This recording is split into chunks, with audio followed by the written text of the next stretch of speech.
Assalamualaikum warahmatullahi ta'ala wabarakatuh. Hamdan wa syukran lillah, amma ba'du. Sahabat billah yang dirahmati Allah subhanahu wa ta'ala, semoga kita dipanjangkan umur, sehat walafiat, sehat jasmani, sehat rohani, dan dimudahkan segala urusannya oleh Allah subhanahu wa ta'ala. Amin ya Allah ya rabbal alamin. Sahabat billah yang dirahmati Allah subhanahu wa ta'ala, dzikir merupakan satu di antara banyaknya bentuk ibadah yang bisa dilakukan oleh umat Islam. Dalam setiap kalimat dzikir berisikan makna mengagungkan dan memuji Allah subhanahu wa ta'ala. Dzikir juga menjadi media komunikasi antara hamba dengan Tuhannya yang dapat dilakukan kapan saja dan di mana saja. Dalam surat Al-Ahzab ayat 41, Allah memerintahkan umat Islam untuk senantiasa memperbanyak dzikir dan mengingatnya sebanyak-banyaknya. Wahai orang-orang yang beriman, ingatlah kepada Allah dengan mengingat namanya sebanyak-banyaknya.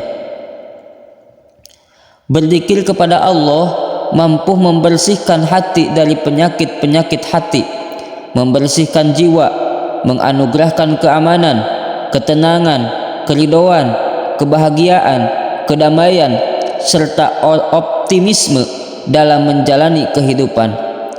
Hal ini sesuai dengan firman Allah subhanahu wa ta'ala surat Al-Imran ayat 191-192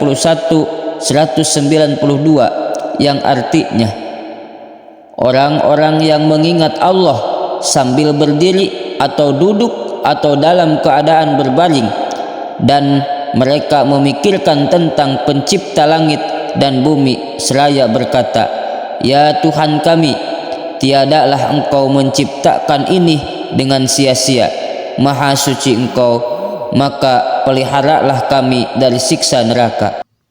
Manfaat dzikir kepada Allah sebagai amalan yang dianjurkan. Berzikir tentu dapat memberi manfaat bagi yang mengamalkannya. Berikut adalah manfaat dzikir kepada Allah subhanahu wa ta'ala. 1. Mendapatkan perlindungan dari Allah.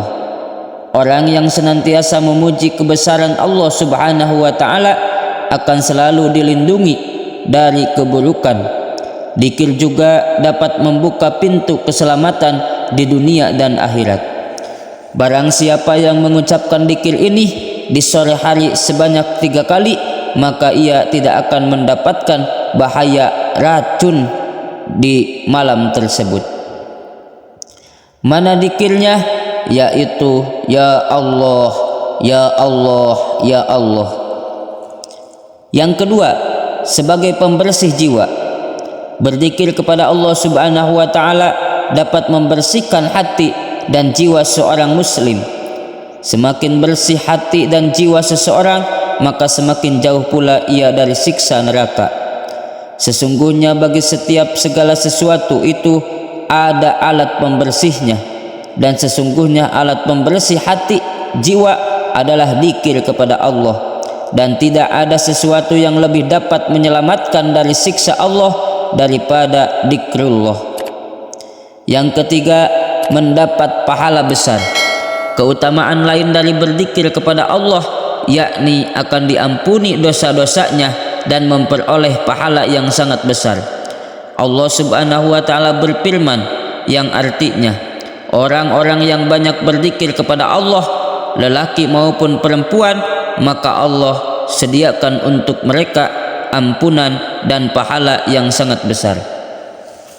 Yang keempat, meningkatkan derajat.